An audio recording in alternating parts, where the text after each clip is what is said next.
Welcome, everybody. Brother Dan Goodwin here, your host today on Prophecy News. We're glad that you came by. You know, these are exciting days. The Lord's coming back soon. You know, it's amazing. Everywhere you look, you can tell that time is running out. And, of course, I wrote my book, 7 Clocks a Ticking, for that reason. There are 7 clocks ticking towards the return of Jesus Christ, and all those clocks are pointing at 5 minutes to midnight. Aren't you glad you're saved today? I hope you know the Lord. Hope you know that you're born again. Because if you are, when that trumpet sounds, you'll be going to heaven with the rest of us.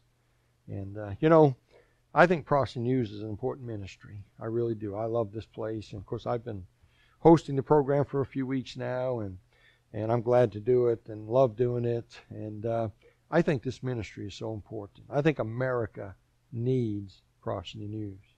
But I'll tell you what, Prophecy News is struggling a little bit, and they need your help here at the beginning of this new year. Did you know they're going into their 40th year? 1979, the ministry started, and they're now starting or getting into the 40th year of the ministry here. And I thought we ought to get Mrs. Church on.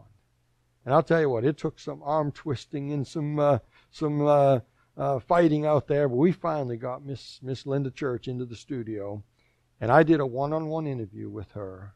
And I want you to meet the widow of J.R. Church. I want you to meet Miss Linda Church. And so watch as we put her on. Watch the interview we did behind the scenes. I think you're going to enjoy this. Well, Mrs. Church, it's an honor to have you here in the studios of your Prophecy News Network here. And thank you. I want to thank you before we start for inviting me to come for all these weeks and being the host here. I've had a time. I'm telling you, I love doing this. I love prophecy. I love sharing with people. And all the way back to 2014 when my big book, the God's Final Jubilee book, came out, you guys brought me on. Of course, Dr. Clarkson sat in this chair, and I sat over there. Boy, I had a ball, and that book took off.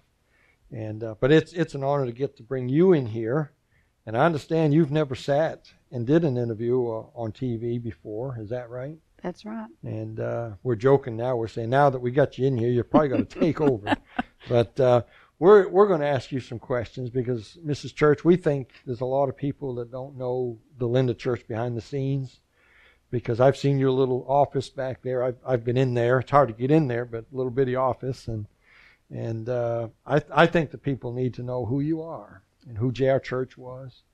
And I was telling you before we turned the camera on, I was telling you that I did not know J.R. Church until after he died. At least I don't think I did. I might have saw a video of his back in 2008 or 9, but I know in 2014 is where I kind of got to know him a little bit. And I regret that I missed him and didn't know who he was. And boy, he's written some great books. Yeah, he's written 8 in all. Mm-hmm. Yeah, 8 books. Mm-hmm. All right. So I think the audience needs to know who Linda Church is. You're of course, the widow of J.R. Church, and who died in 2011, right? Yes. In March the 22nd. Mm-hmm. And I think you told me your 52nd wedding anniversary was just before that. Yes, just before that. Mm-hmm. So married 52 years. Yes. Not very many people can say that. Not very many people can say 5 years anymore. But you're from a different generation, obviously, and mm-hmm. things have sure changed.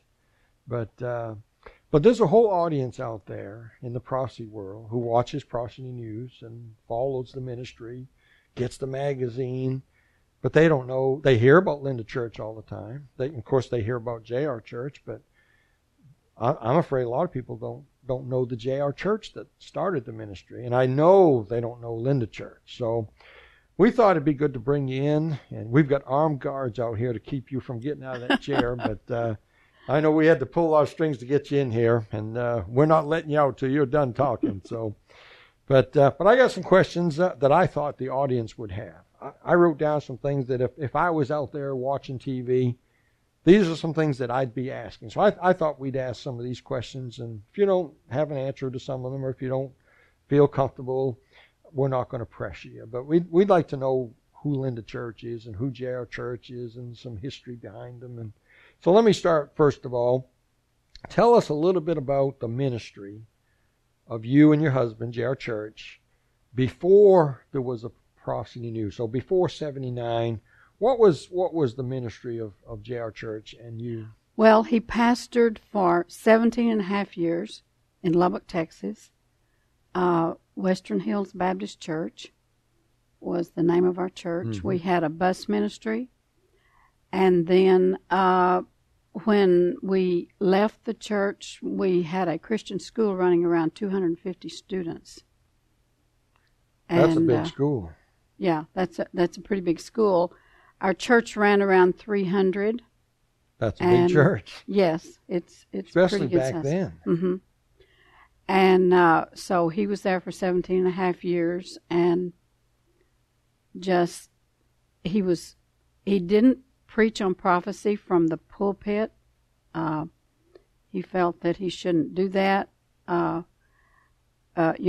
being a pastor. Mm-hmm. And so he took the Sunday night time in a little chapel we had there in the church, and he would preach to those who came on prophecy. You mean there. Like a 6 o'clock before the church service? Before the church service, yes. And he did prophecy in there. Yeah, he did prophecy there. What was the response to that did many come to that? Yes, we had quite a few come to that room where we met.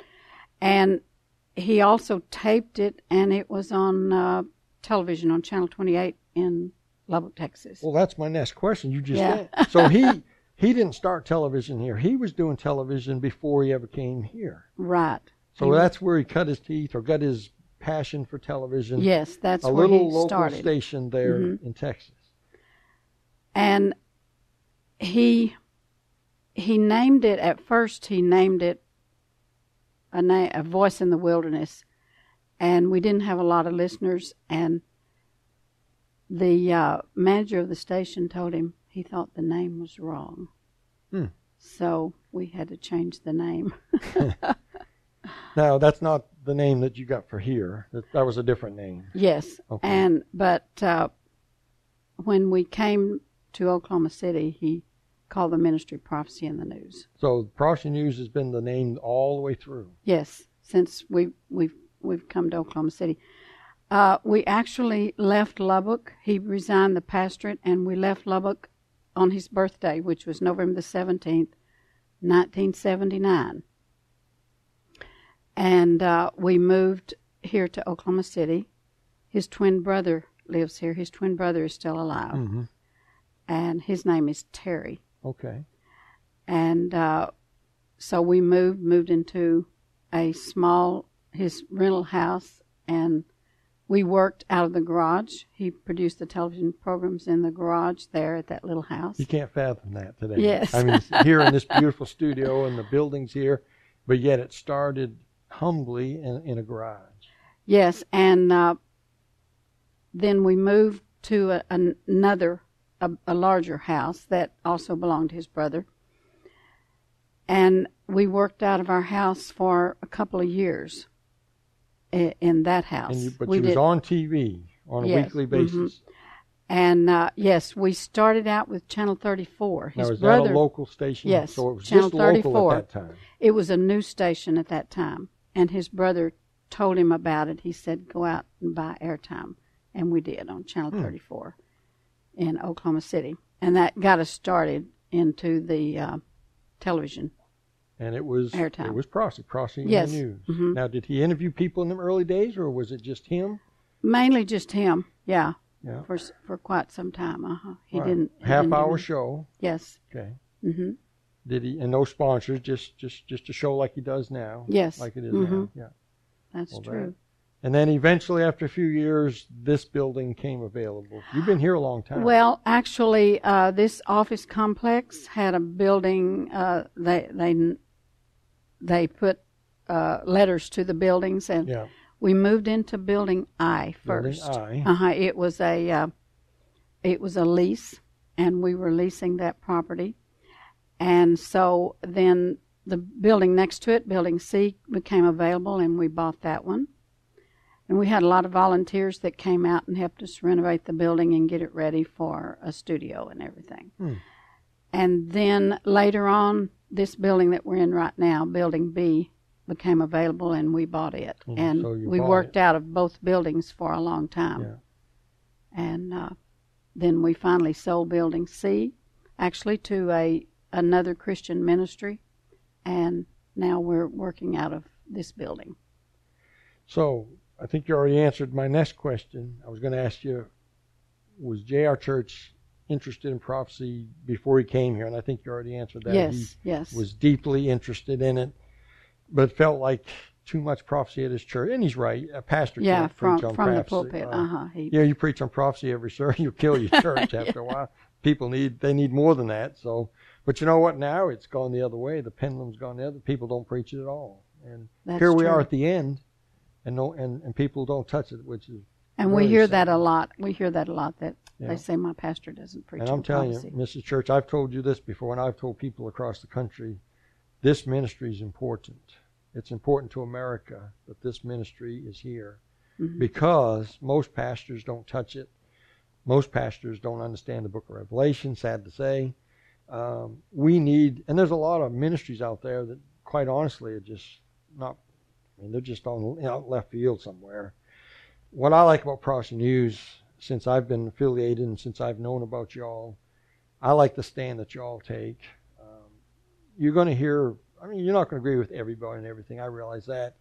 I don't agree with myself on everything sometimes, but, if you want a good right-wing conservative viewpoint on prophecy, I like the little phrase that your daughter came up with, the Prophecy News, the place to be for prophecy. Yes. I think she came up with that. She came up with that. I like that. I'm jealous. I wish I'd have come up with that. But I think this ministry is vital. Here we are at the end of all things. And of course, you and your husband got the burden for this back in '79 and have fought to keep the doors open all these years. And I think now at the crucial end time of the world, here we are, I think it's even more vital that Prophecy News exists. And that's why I wanted to get you on here, and we fought and had a wrestling match out there to get you in here. But I think this ministry needs to survive. I think it's needed.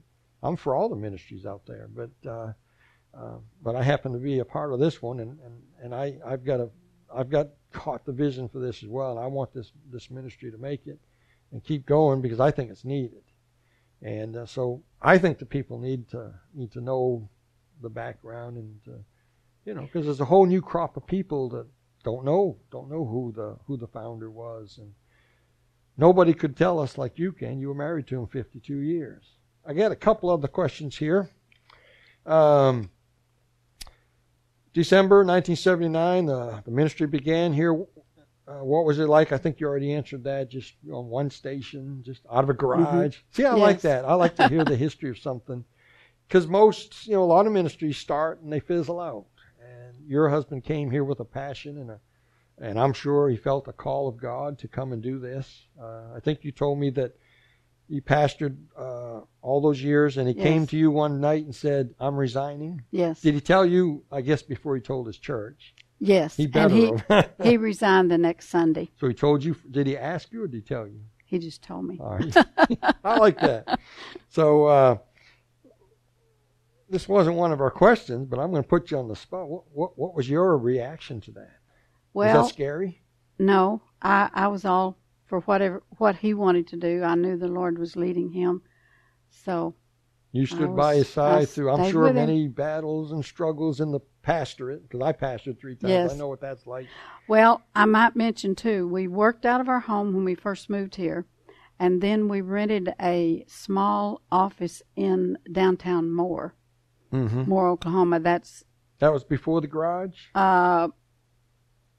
No, we did the garage, the small one. That's where we started, and then we moved to the larger house, and then from there, a little office in Moore. Yeah, we moved to this little office in Moore, and it was just a awful looking little office, and that's where we started our publication. Back then, it was a newspaper. It wasn't a magazine, and we got a man who knew how to lay out. This was before computers, and he would typeset everything, and then he'd have to go downtown and pick up the typesetting and then lay it out. See, this generation doesn't understand that. Doesn't understand, but that's exactly how Yeah. it worked. And so for several years, we published a newspaper And then eventually changed it evolved to a into the magazine. magazine that we Mhm. have now. Yes. What was J.R. Church like? Someone's never met him. I mean, did he have humor? Did he like to laugh, tell a joke now and then? Yes, I'll tell you, and I've talked to several people since he passed away that he talked with. He loved to talk. If someone called our house, and he was there, he would talk with them. And he would stay on the phone for an hour if he was talking about prophecy. He loved to talk about prophecy. Sounds like someone else I know. Yes. Hobbies? I know about the plane. You told me about a plane. Well, yes, And I think, didn't you have a license too to well, fly? yes. Well, can't I never picture did that. take my cross country, but I did fly my solo. How come I can't picture that? And our son learned to fly. JR learned to fly. He got his license. And that was why you were here in Oklahoma Yes, City? we bought a Piper Tomahawk, a single engine plane, and then we sold it later. And So that'd be more of a hobby. It wasn't really something you had. It was just. You I've always said though, I'm glad that part of my life is over. I didn't you told me enjoy about the flying. windstorm up in the plane. Yeah. What about? Was he a friendly person? Yes. So a stranger come up to me, he was friendly. Oh yes, he was. He was good looking. Yes, he was. I mean, I've seen pictures of him, and when he was young, he was sharp looking man. Yeah. What kind of food did he like? Well, not McDonald's. Not McDonald's. Yeah. No, I don't Was he a think steak man? Like steak? He liked chicken. Chicken. He liked fried Well, chicken. he's a Baptist. Yes. I'm a Baptist. He liked fried chicken. What would you say his greatest accomplishment in all of his years? What's his greatest accomplishment? Well, I think starting Prophecy in the News, stepping out like he did, stepping down from a church that he'd been with for over 17 years and starting a new ministry, and moving to a new city. I used to hear, behind every great man is a great woman. We used to laugh at that, but I believe it's true. I've got a great wife sitting out there in the other room. Yes. She likes to spend my money at the stores while I'm in here doing shows, so we got to make this short. But I've got a great wife. I would not be in the ministry. I would not be here if it wasn't for my wife. And I promise you, J.R. Church would have said the same thing. You can just tell. Every man that's a great man, there's somebody behind him. I always enjoyed working with him. That wasn't part of the script that I had written down here, but I believe it. Was he a good preacher? I know you're biased, but yes, good people enjoyed hearing him. Mm-hmm. Was he long-winded, or was no? No, he went to college at Tennessee Temple College. Oh yeah, Lee Robertson School way back in the day. And Dr. Robertson always preached a 20-minute sermon. Yeah. And when JR was pastoring, that's exactly what he did. Really? He would go 20 minutes. Any hellfire and brimstone type at all? Sometimes, hitting the pulpit, and any of that sometimes. Well, not really. Okay. Just good old preaching. Did he ever have any tears while he preached? I'm sure there were times, yes, that he did. Was he a good parent? Oh yes. Uh-huh. Kids all love him. Mm-hmm. Do you have a memory that you would like to share with the viewing audience? Anything? I know you told me about a slide projector memory. You could share that or something else. Just a memory you'd like the audience to know about him. We went to the Prophecy Conference in Florida. Mm-hmm. And you said he went there every year? 20 years. 20 years. 20 years, What yes. was that gentleman's name? God's News Behind the News. All right, I'm sure some of the listeners Ray know Brubaker, of that. he's the one that started it. And so he was invited to the first conference they ever started. And then every year for 20 years. Wow. Yeah, we went.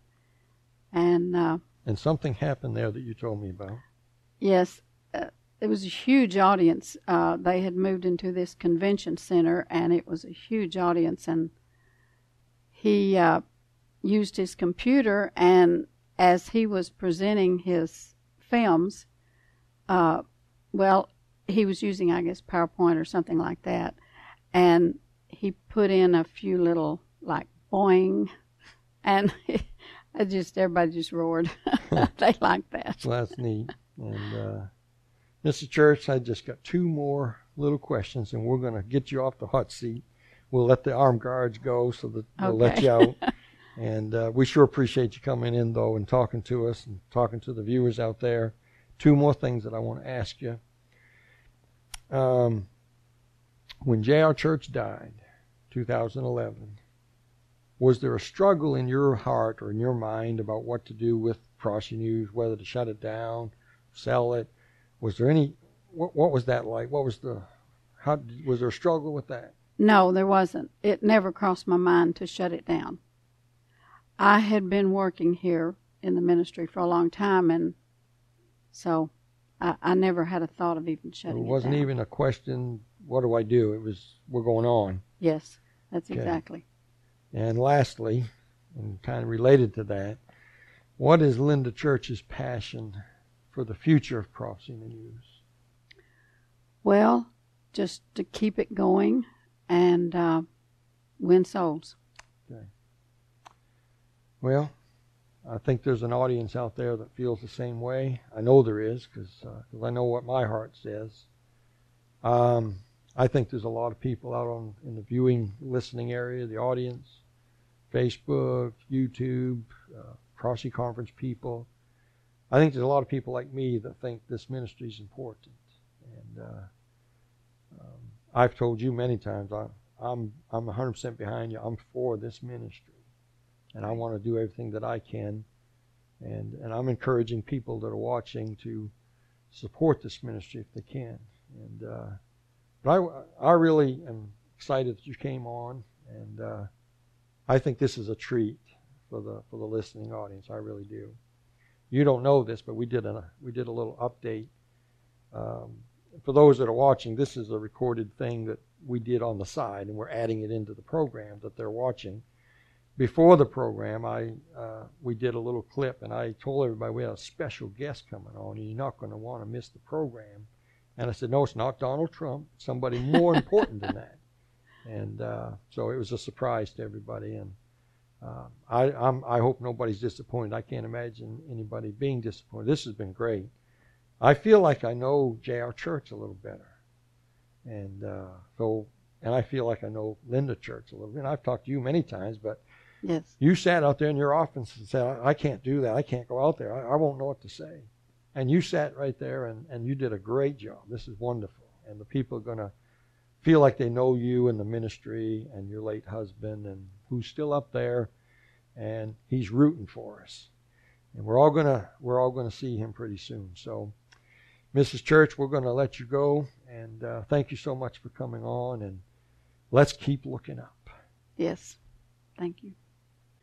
Well, welcome back. Wasn't that something? I'll tell you, that dear lady, she didn't want to come on. Scared to death. She's been behind the scenes all of the ministry here. But a great worker and a great supporter behind the scenes. We had to twist arms. We had to pray. But I told her, I said, I believe God wants you to come on. I said, the people need to see who you are. And I'll tell you what, I mean, I was almost in tears. I feel like I know Linda Church better than I ever did. And I've never met J.R. Church, but I feel all of a sudden like I know him. I want to ask you to do something out there in the audience. I want to ask you, do you believe in this ministry? Do you believe that this ministry is important? Do you like the shows that come on, the programs? Have they helped you? Would you like this ministry to continue? I'm going to ask you. I'm going to ask you to do something. I'm going to ask you to pick up the phone, call the number on your screen, and tell the folks, I want to donate to the ministry of Prosy News. There's two ways you can donate. You can donate a one-time gift of any amount, or you can sign up to be a monthly giver. And there's a way that they can take your credit card, and it'll be billed every month without you having to do anything. And you can be a great blessing to the ministry here.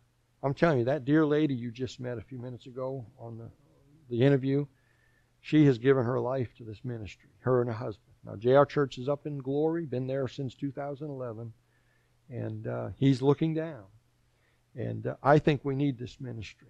And Linda Church needs your help. There's nobody driving around in Cadillacs here at the ministry. Linda Church doesn't live in a mansion. She doesn't drive an expensive car. She drives, by the way, a pretty old car. And they're not in this for the money. I promise. I've been here enough. I've gotten to know people enough here to know they're not in this to make money. They're in this for the glory of God. I want to ask you to help if you can. Any amount. If you could become a partner of the ministry. Give a one-time gift or sign up to be a partner and give a monthly gift every month. You could be a tremendous help to this ministry. We have a special gift for you if you'd be interested. And if you could give at least $100, either monthly or a one-time gift, if you could give at least $100 to the ministry here, to keep the doors open, to keep the TV stations going, we have a special gift. By the way, a gift that you can't get. You can't buy this. You can't call Prosser News and buy what I'm going to offer you here. What we have here is we have a CD with J.R. Church singing. Can you imagine that? There's one, two, How Great Thou Art, several different songs on here sung by J.R. Church, and a message at the end, the everlasting word it's called. You're going to get that free of charge as a gift for your $100 offering. And also a classic program collection by J.R. Church. These are DVDs. There's 2 DVDs in the set. Earthquake, The Night Cometh, Volume 1 and Volume 2. We're going to you can't buy that. You can't buy it on the website. It's not available for sale. This is a special gift just for those who become partners in the ministry. Call the number on your screen or go to the website and put in the code that you see there. I think it's Prosser News or PITN 40, the code. That lets them know when you give your gift that they're going to send this to you, okay? Please do that. Please pray about it. It'll be a help. And by the way, let's keep looking throughout the universe displayed. Then sings my soul, my Savior God, to thee. How great thou art! How great thou art! Till next time, keep looking. Then sings my